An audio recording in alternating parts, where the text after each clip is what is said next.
Naglabas na ang Malacanang ng Executive Order No. 74 na nilagdaan ni Executive Secretary Lucas Bersamin na nag-uutos sa pagbabawal ng Philippine Offshore Gaming Operators o POGO, Internet Gaming, at iba pang offshore gaming operations sa buong bansa. Ayon sa kautusan, hindi na maaaring magbigay ang Philippine Amusement and Gaming Corporation o PAGCOR ng bagong lisensya para sa mga offshore gaming at hindi na rin papayagan ang pag-renew o extension ng mga kasalukuyang lisensya. Matatandaang noong Hulyo, inanunsyo ni Pangulong Ferdinand Marcos Jr. sa kanyang State of the Nation address ang kaagad na pagbabawal sa POGO, kaya't nakasaad sa Executive Order ang tuluyang pagsasara ng mga operasyon ng POGO sa December 31, 2024 o mas maaga pa. Inatasan din ng Presidential Anti-Organized Crime Commission, Philippine Drug Enforcement Agency, Philippine National Police, National Bureau of Investigation, at iba pang ahensya ng gobyerno na paigtingin ang kampanya laban sa illegal na POGO. Nakasaad din sa kautusan na ang sino mang opisyal ng gobyerno na hindi magpapatupad nito ay maaaring patawan ng administrative o disciplinary action. Samantala, para sa mga maapektuhang manggagawa, magtatatag ng Technical Working Group on Employment Recovery and Reintegration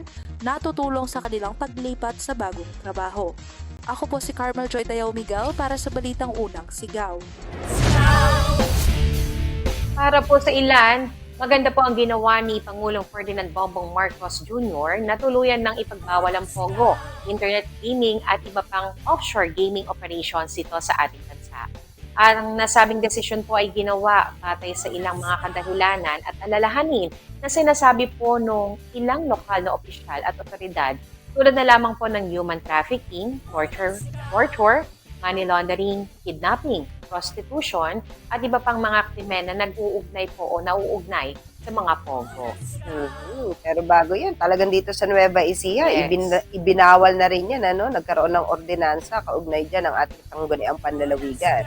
At kung isasaalang-alang po ang mga potensyal na panganib at negatibong epekto na nauugnay nga po dito sa POGO ay makatwiran ang pagbabawal sa mga offshore gaming operator sa bansa upang pangalagaan ang kapakanan ng publiko at mapanatili ang batas at kaayusan.